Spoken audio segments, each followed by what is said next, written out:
In this video, we will discuss the changes that have come out since the game initially launched. If you are returning to Aeternum after some time away, you will notice that the game visually looks about the same right now. It will look much different after October 15th, but most of the other systems in the game have been polished, removed, or modified in some way, and there are a bunch of new systems that can be overwhelming. I will do my best to touch on every major change to the game and as many minor changes as possible.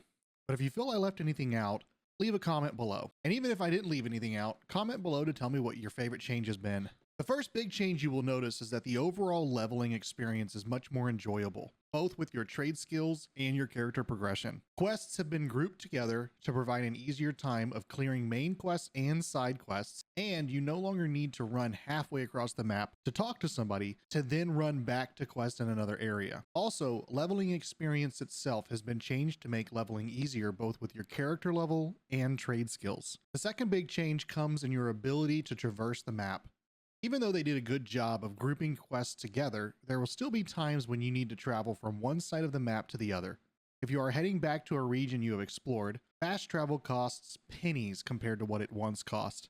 You no longer have to pay for the distance you travel and how much weight you're carrying. It is a flat fee, and the most expensive fee I have seen is 20 Azoth. On that note, the Azoth limit has been increased to 2,500. Substantially more than it used to. But if you end up needing to cross Aeternum to go to a new region, once you are level 25, although I have heard that they are making changes and possibly decreasing it to 20, you can do a quest to get a mount. The mount has made the game a lot more enjoyable by making travel between areas much faster. If you are below this level though, stick to the roads because you run faster on them now. The third big change is with all of the new content that has been added. In Quick Fire, expeditions now have variations called mutations. The mutations add different modifiers to the dungeons which add difficulty, but also increase the rewards. There are additionally 6 new expeditions, and tuning orbs are no longer needed to access them. The new expeditions are Barnacles and Black Powder, Empyrean Forge, Tempest's Heart, the Ennead, Savage Divide, and Glacial Tarn. Along with expeditions, a new feature has been added called Soul Trials, which puts you into a 1v1 situation with bosses. There is a new equipable item called a Heart Rune, which basically gives you an ultimate ability. You can gain this in the new Brimstone Sands region. There are 4 new weapons, the Blunderbuss, Greatsword, Flail, and Void Gauntlet. First Light has been overrun by Angry Earth and is now called the Elysian Wilds. And in addition to that new region, Brimstone Sands has been added on the north side of the map. Everfall and Monarch's Bluff have received visual overhauls. And the main story quest now has a new ending that results in you going to Mirkgard with Isabella. On that note, the story has been completely reworked from the ground up. And with the release of Aeternum on October 15, there will be cinematic cutscenes with new dialogue. They also added a season pass that refreshes about every 3 months, along with seasonal content around holidays and other times of the year. In addition to mounts, musical instruments have been added, and playing these instruments is not only a way to earn tips from other players, but also provides you with a variety of different buffs. And you can unlock new songs by finding sheet music and new buffs by reaching new levels in this trade skill. Before we move into the last section, if you believe I have given you value so far, I would greatly appreciate a like. And if you have any questions or specific things you enjoyed from the video, let me know in the comments below. As always, be sure to hit that subscribe button on your way back up to resume the video. To end, let's fast fire out a variety of small changes that have been added, and I'll break them down into a few categories: PvP content, PvE content, miscellaneous changes, and quality of life. To begin, let's discuss a few things that have been added for PvP content. Every night, there is a territory race to force companies to have to defend their territory. This shakes things up by forcing companies to have to defend and maintain their region, and also adds variety to the map so one faction doesn't take over the entire map. PvP also received a progress tree that rewards you for doing PvP content. In addition to that, Arenas was added as a way of providing you with small-scale PvP to complement Outpost Rush, which also in that mode you can now use your mount. There is also global leaderboards for all major content. For PvE content, you can now find some legendary creatures across the world. They will be displayed with a skull on the map. A group finder has been added for expeditions, And in total, Amazon claims there's over 40 new enemies.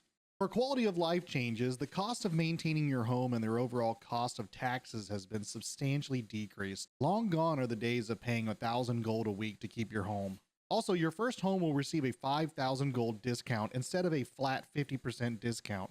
This kind of hurts if you're going to wait and buy the more expensive home, but if you're looking to get into a home fast, a tier 1 home is free now. You can fast travel out of a town from anywhere inside the town instead of going to that fast travel spot. Additionally, there is an activity finder where you can queue into expeditions, outpost rush, arenas, and other in-game group content from anywhere on the map. Gear sets have been added and can be accessed from your inventory screen.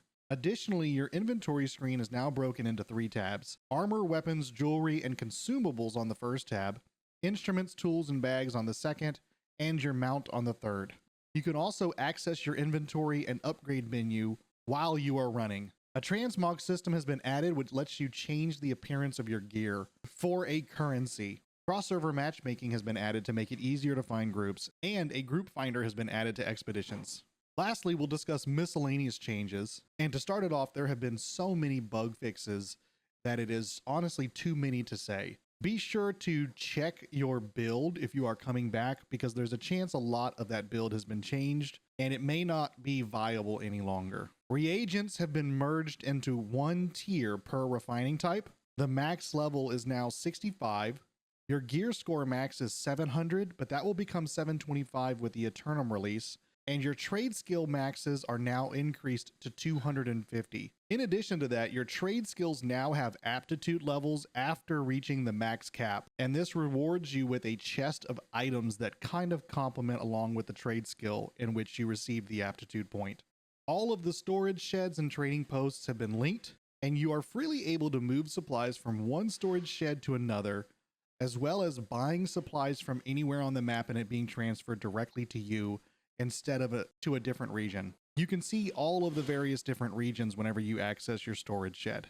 The watermark system, which was replaced by the expertise system shortly after release, has now been removed as well. You are now rewarded with gear based on the level of the creature and the difficulty of the content. There's a lot of other details I know I left out, such as the addition of a new level of gems called Rune Glass, but be sure to include any other changes that you know I missed down in the comments below, so people can go down below and read other changes. Thanks for watching, and if you liked that video, why don't you check out either my Fresh Start video or my New World playlist for all of my other New World videos.